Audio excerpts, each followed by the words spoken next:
വരേടൻ ചാനലിലേക്ക് സ്വാഗതം. ഇന്ന് കാണിക്കുന്ന ഒരു അടീനിയം റിപ്പോർട്ടിംഗ് ആണ്. ഈ അടീനിയാണ് റിപ്പോർട്ട് ചെയ്യാൻ പോകുന്നത്. അതിന് രണ്ട് കമ്പുകളായിട്ട് വളർന്നു നിന്നതാണ്. ഒരു കമ്പ് ഗ്രാഫ്റ്റിങ്ങിന് വേണ്ടി, ഒരു മൾട്ടി പെറ്റൽ അടീനിയാണ്. അതുകൊണ്ട് ഒരു കമ്പ് ഗ്രാഫ്റ്റിങ്ങിന് വേണ്ടിയിട്ട് മുറിച്ച് മാറ്റിയിരുന്നു. അതിപ്പം കിളുത്ത് വരുന്നുണ്ട്. ഇനി മറ്റേ കമ്പ് കൂടെ റിപ്പോർട്ടിങ്ങിൻ്റെ കൂടെ തന്നെ മുറിച്ച് മാറ്റും. അടീനിയത്തിന് വെള്ളം വാർന്നു പോകുന്ന രീതിയിലുള്ള പോട്ടിംഗ് മിക്സാണ് ഉപയോഗിക്കേണ്ടത്, മണൽ കൂടുതലുള്ളത്. ഇതിപ്പം അടീനിയ ചട്ടിയിൽ നിന്ന് എടുത്തു, അതിലെ മണ്ണെല്ലാം തട്ടിക്കളഞ്ഞു.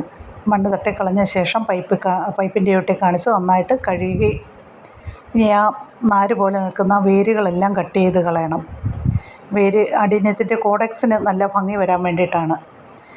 അങ്ങനെ കട്ട് ചെയ്ത് കളഞ്ഞ് ആ മുറിവിൽ നിന്ന് വരുന്ന ഒരു കറ പോലെ ഒരു ദ്രാവകം വരും, അതെല്ലാം ഉപ്പിക്കളയണം. നല്ല വൃത്തിയുള്ള തുണി കൊണ്ടോ പഞ്ഞി കൊണ്ടോ വല്ലോ.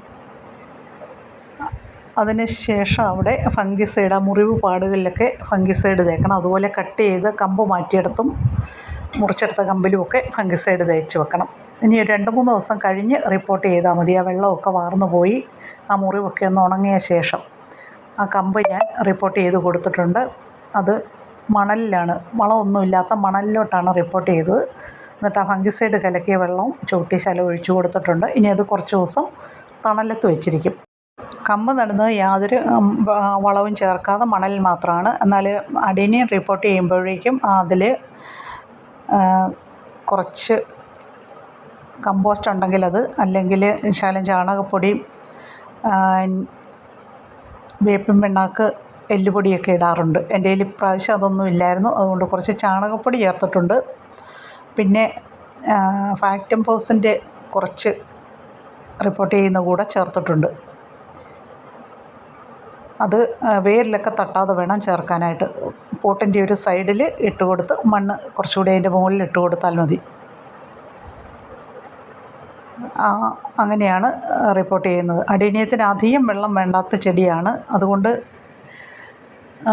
മണ്ണിലൊട്ടും വെള്ളം കെട്ടിക്കിടക്കരുത്. വെള്ളം ഒന്ന് പോട്ട് ചെയ്ത് കഴിയുമ്പം, മണ്ണിൽ കുഴിച്ച് വെച്ച് കഴിയുമ്പോൾ അത് വെള്ളം ഒന്ന് ഒഴിച്ച് നോക്കണം. ആ വെള്ളം മുഴുവൻ വാർന്നു പോകണം. കെട്ടിക്കിടന്നാൽ ചീഞ്ഞു പോകും എന്നും പറഞ്ഞ് വെള്ളം ഒഴിക്കാതിരുന്ന ഏത് ചെടിയാണേലും കരിഞ്ഞും പോകും. അതുകൊണ്ട് മണ്ണ് നോക്കിയിട്ട് മണ്ണിലെ വെള്ളം തീർന്നു, അത് ഉണങ്ങിയിട്ടുണ്ടെന്ന് കണ്ടു കഴിഞ്ഞാൽ കുറച്ച് വെള്ളം ഒഴിച്ചു കൊടുക്കണം. അതങ്ങനെയാണ് അടീനിയത്തിന് വെള്ളം കൊടുക്കുന്നത്. അങ്ങനെ റിപ്പോർട്ട് ചെയ്ത് കഴിഞ്ഞാൽ പിന്നെ ചെടി കുറച്ച് ദിവസത്തേന് തണലത്ത് വെക്കണം. വെയിലുള്ള സമയമാണെങ്കിൽ പിന്നെ നേരെ എടുത്ത് വെയിലത്തേക്ക് വെക്കാം. അതേസമയം ഇപ്പം മഴക്കാലം ആയതുകൊണ്ട് നേരിട്ട് വെയിൽ കെട്ടുന്നിടത്തുനിന്ന് മഴവെള്ളം വീഴാത്ത രീതിയിൽ വെക്കേണ്ടി വരും. അങ്ങനെ കുറച്ച് ദിവസം ഇരുന്ന് കഴിയുമ്പം പതുക്കെ ആ മുറിച്ചിടത്തൊക്കെ പുതിയ നാമ്പൊക്കെ വരും. നമ്മളങ്ങനെ പ്രൂൺ ചെയ്ത് കൊടുത്തില്ലെങ്കിൽ, കമ്പൊക്കെ മുറിച്ച് കൊടുത്തില്ലെങ്കിൽ അതിങ്ങനെ ഒറ്റ കമ്പായിട്ടോ അല്ല 2 കൊമ്പായിട്ടോ ഒക്കെ അങ്ങ് വളർന്നങ്ങ് പോവുകയുള്ളൂ. ചെടി കാണാനായിട്ടൊരു ഭംഗിയില്ല.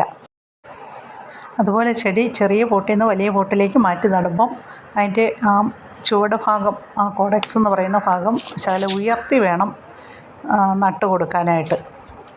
ആ മണ്ണിൻ്റെ അടിയിലിരുന്ന ഭാഗം നിറം കണ്ടാൽ അറിയാം, അത് വെളുത്തിരിക്കും. ആ വെളുത്ത ഭാഗം കൂടെ കുറച്ച് മണ്ണിന് മുകളിലോട്ട് വെച്ച് വേണം അത് നട്ട് കൊടുക്കാനായിട്ട്.